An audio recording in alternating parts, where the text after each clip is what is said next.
everybody, how you doing? How are you doing? My name is Brick. Welcome to my channel. How are you doing? I am a channel based on crime out of Michigan. Yes, I choose to do crimes on Michigan because I live in Michigan. Here in Michigan, we have only one women's prison versus 29 men's state prisons. So every woman that you hear on this channel will be in the only prison that we do have in Michigan. I would like to get that out. Also, I like crime channels, so that's why I decided to do my channel on crime, because it wasn't a crime channel at first. And I watch everything: Snap, Cold Case, Files, Daily Women, The First 48 Hour, Forensic Files, Dateline, Killer Kids, Fear My Neighbor, Fear Thy Neighbor. Anything related to crime, this girl is usually front and center watching it, okay? And maybe that's because I had went to school for some criminal justice, you know what I'm saying? So maybe that's why I love crime, but you know, it happens. You can't, I wish I can stop it. I can't. So, you know, I like to stay up to date on crime a lot of times. So yes, all right. So anyhow, welcome to my channel. Please comment, like, and subscribe. I would appreciate if you do that. It would mean so much to me, okay?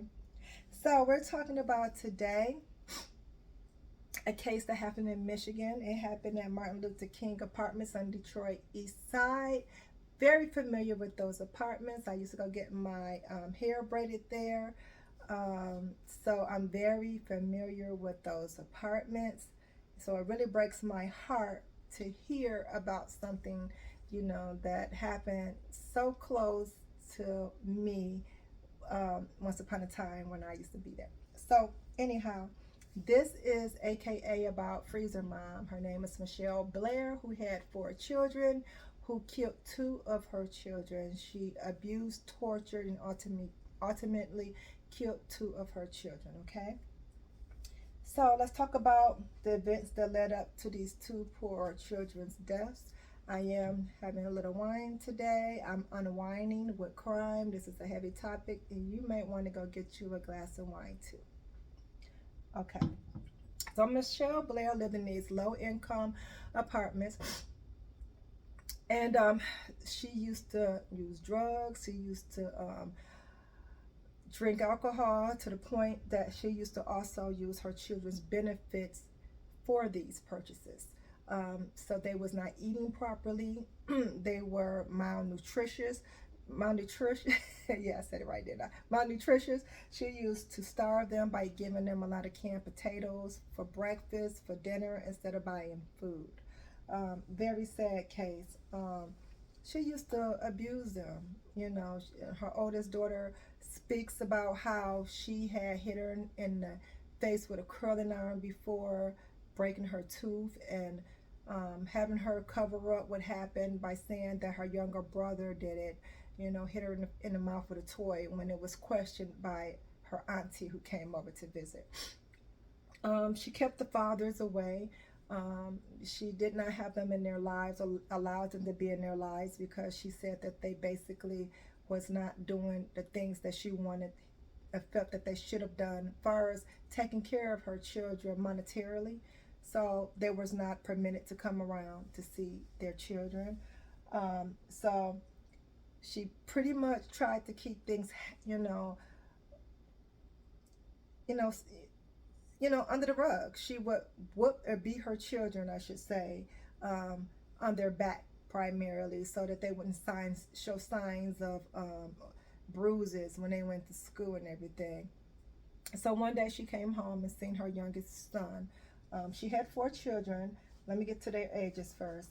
Matthew 8, Stoney was 13, Stephen was 9, and Gabrielle was 17. So while her 4 children, the youngest was playing with some action figure dolls, and he was moving them in such a manner of rubbing them together. So she took that as sexual. So she asked him, has anyone ever done this to you? And he said no. So she asked him, had Stephen done this to you, which was her 9-year-old? She asked that because she knew Stephen, I guess, was bullying him. You know, I was bullied by my oldest sister, so I know sometimes that happens. So she just asked him, is he the one who's done this to you? What did you learn is that? He said no, several times, no, no, no, until she said, you know, hey, if you don't tell me, who did this to you, I'm gonna beat your butt. So of course, when a child is fearful, they're gonna do and say anything. So because they don't want to get hurt, they don't want to get abused anymore or abused at all. So he ended up saying Stephen did do this. Now I will say this: there is absolutely no claims of sexual abuse, okay, going on in this household. Okay, no claims of that has been um, found true or anything. Nothing that has been even looked upon. Okay, so anything that I'm talking about sexual abuse is all something that the mother has felt only in her thoughts. Okay, it has never went elsewhere. So at this time, he said yes. So she took a cord, wrapped it around her son's neck, threw him, picked him up. She wrapped him around his neck over her shoulders as if he was a pack of potatoes, guys. A pack of potatoes. I mean, it's so sad. She ended up taking him into the room. She tortured him with hot water. She beat him to the point that his head was disfigured. Okay, it was disfigured from the beatings. The oldest child tell us in the previous story. Hot water, scalding him, beating him. It was just horrible. She did this for about a week. The oldest daughter, she was saying that how she would just hope her mother would just stop eventually, and that her brother would, just recover from all the things that's happened to him. Until one day, I don't even like calling her mother, but Mitchelle Blair, she called her daughter in the room and told her, hey, say goodbye to your brother. At this time, he made a sound come out of his mouth, and the sister thought maybe, oh my goodness, he's gonna be okay. He's still making noises, and the mother told her no, that's his last breath. He's gone. So she wrapped him up in a blanket, and his favorite blanket that had monkeys on him, and she put him in a deep freezer. Okay, in a deep freezer. That was just mind blowing. Okay, to hear this. Could you imagine having someone in a deep freezer, your loved one, your sister, your brother, and you have to continue on with life the best way you can in that apartment, walking by him, knowing he's in there? You know what I'm saying? So she made her children rehearse, when they went to school. If anyone asks where your brother is, to say that, hey, he's out of town, he's with this relative, he's with that relative. So she did all of this to try to hide, the death of her child. So, as time went on, that's what happened. She was just trying to keep his death concealed. So probably about 9 months later, she ended up doing the same thing with her daughter, her 13-year-old Stony Blair. She started asking her youngest, did she also do this to you? He kept saying no, denying it. No, she did not. She did not. To the point she started threatening him about her. If you don't tell me the truth, I'm going to whip your butt. So he gave in again because he already unseen what she just did to his brother. You know what I'm saying? You would say anything at that point. So she ended up beating Stony, the 13-year-old. She starved her. She hit her in the head with a 2x4 to the point when she did that, it gushed out blood. And she cheered and said, ooh, look at that, and you know what I'm saying? It was just so sad, you know what I'm saying, that you can really do this to anybody but your own child. I would lay down and die for mine. Your own child, you can do this too, but that's what happened. So during the abuse, like I said, she stayed in Martin Luther King Apartments, which is a low rent apartment complex. So they do inspections there to make sure everything, the upkeep, everything is clean. Nothing's all tore up and broke. So you know you can maintain your residency there. So she knew she had an inspection coming up. So she also knew she had this deceased body in the freezer. She had a child that she has walking around with bruises, and they're all malnutrition and little, and you know, so she wanted to try to hide those bruises on her daughter. So what she did was during the inspection, she made sure that her daughter hid underneath the bed, and she had her Otis do as much cleaning as she can do to get up all the blood that was on the walls, on the bed, to try to make the apartment more presentable for when the inspectors came. So while they was doing the walkthrough of the apartment, ultimately, you know, she made sure that Stony that was hiding underneath the bed didn't make a sound. She told her, you know, if you make a sound, she was threatened her prior to. So she would make sure when they did come into the room, she was very loud, making sure her daughter know, hey, I'm here, so you better not come underneath that bed. So they left. So she continued, you know, to still beat her daughter and torture her for who knows how long, till eventually she passed away. She was taking her last breath, actually, when the Otis said that she asked her to help her with her feet to put her in the deep freezer on top of her other deceased sibling. She still had a faint breath at the time, and her mother, well, Michelle, put her hand, one hand over the mouth and one over the nose, and was trying to suffocate her so she can quicken her death. To eventually, she just said, forget it, you dead anyways, and just shut the freezer on her. So she was ultimately put in the deep freezer with still a little life in her. So now we have 2 bodies in a deep freezer and 2 live children walking around trying to continue on a life the best way they can with their siblings in a deep freezer. You know, I mean, that is crazy. So she took the children out of school because at this point she's very nervous. She's nervous about, you know, them saying anything, anybody asking any questions. She got these 2 deceased bodies. So, you know, she just took them out of school because at first when she was sending them, she would tell them, or she had to send her daughter to the store, she'd tell her, look, I don't care what you do, but if you tell anybody, I'm going to kill your other brother, that you have, your last sibling, and then I'm going to take my life too. So, you know, she would threaten her that way when she had to let her out the house, her oldest daughter. So ultimately, now you have these 2 children in the freezer. So as time go on, I told you about the inspection. Well, she got an eviction. As you can see from the picture, she did not keep a clean house. So she had an eviction. And so, which means now I'm nervous. I'm very nervous because I got these 2 deceased children in the freezer. What am I gonna do? So after time, you know, she thought about it when it got time for the eviction, day of the eviction. She waited to the day of.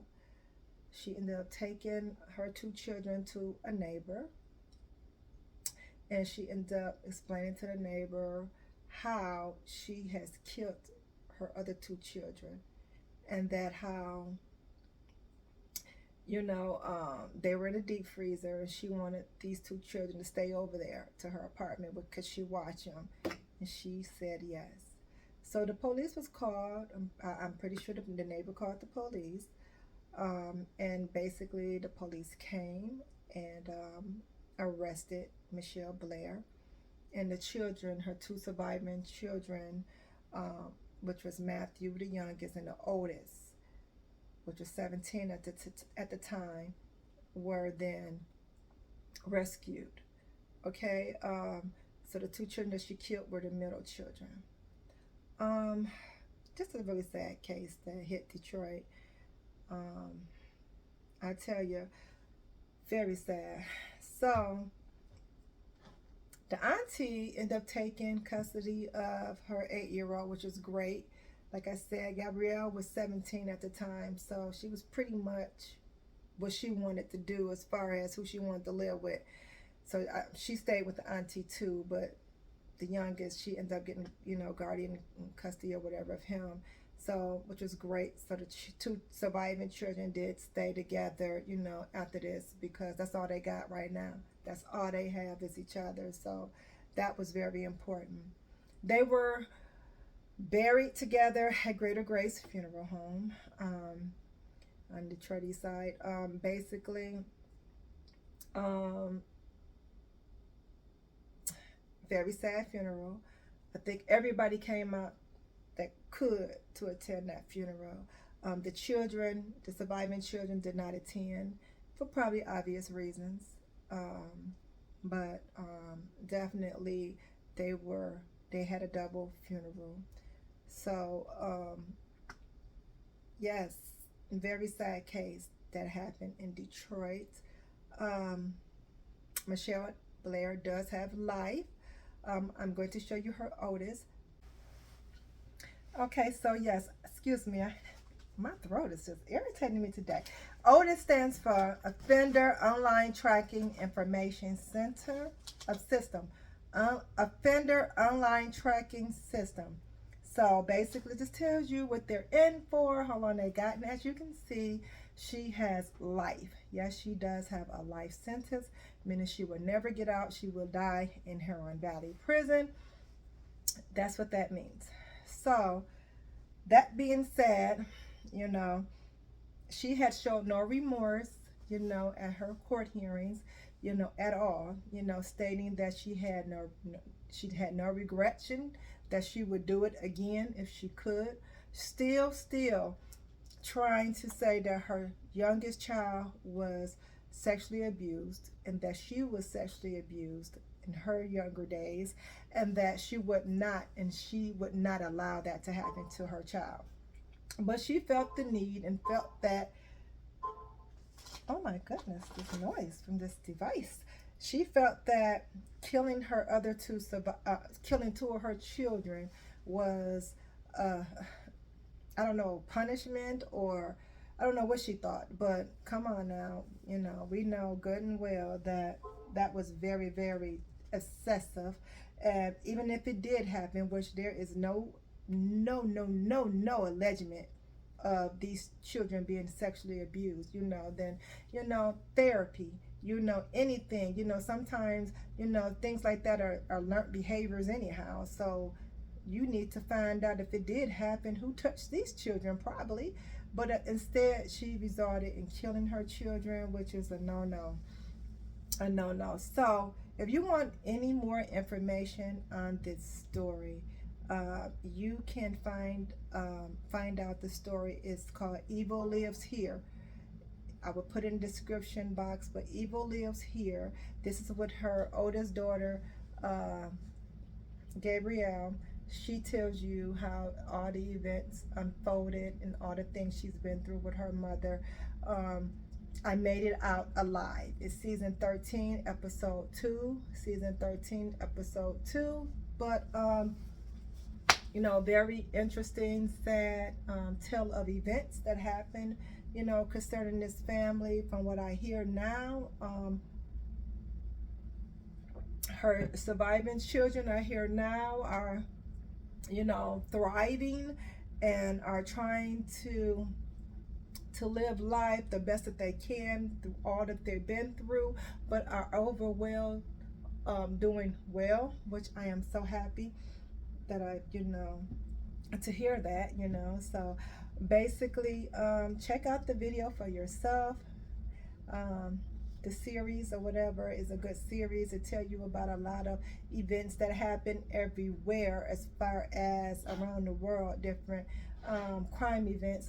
If you're interested in crime like I am. But Evil Lives Here. Her oldest daughter Gabrielle, is telling the story. So anytime I try to find a case in Detroit, if it has a story behind it, or on a series broadcast, Snap, Killer Couples, Forensic File, Dateline, all of that, anything, if they have something, and if I run across it, I will share it with you in the description box so you can find it yourself and you can watch it on your own. But again, I am primarily going to do videos about crimes that happen in Detroit because I live here and they're really touching to me. You know, I try to stay up on crime and educate you too, and so you will know sometimes what can happen. You know, if you're in a situation or what has happened.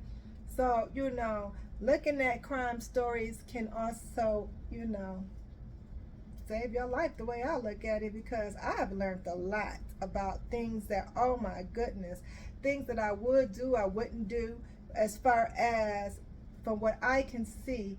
You know, if anything happens to a woman or a man, I would advise you not to let them take you somewhere secluded. If you're going to threaten me or do it, you're going to do it right then and there. You're not dragging me off. That's not happening, because you're going to kill me anyhow. And then, you know what? Now my family can't find me. So if you're going to die right there, okay? That's the way I'm going to do it anyhow. So, you know, anywho, I say that to say, thanks for watching my channel. Come back for some more. I will be having some more crime channels that happen here in Michigan. Please comment, like, and subscribe. And please put in the description box too, where are you from? I'm from Michigan. I want to know a little bit about you too, okay? Let me know where you from. And also, can you let me know how many women prisons you have where you at and what state, and how many men prisons you have, because that's interesting to know. Because like I said, we only have one women's prison and we have 29 men's state prisons, okay? Now, does that mean that these women are not doing what these men are doing? No, they are doing just as much that the men are doing, okay? I tell you. But of course, you know, I guess men do commit more crimes than the women, but these women are out cold here, and they have done some things that I thought would only be considered as men crimes. So I've learned that out. There's not no such thing as men crimes when it comes to sexual abuse, when it comes to killing, when it comes to rape. Crime is crime. It has no gender on it. So, yes, I unwind with crime today. Thank you. Come back for the next video. And if you leave my channel without subscribing, see you next time. Bye.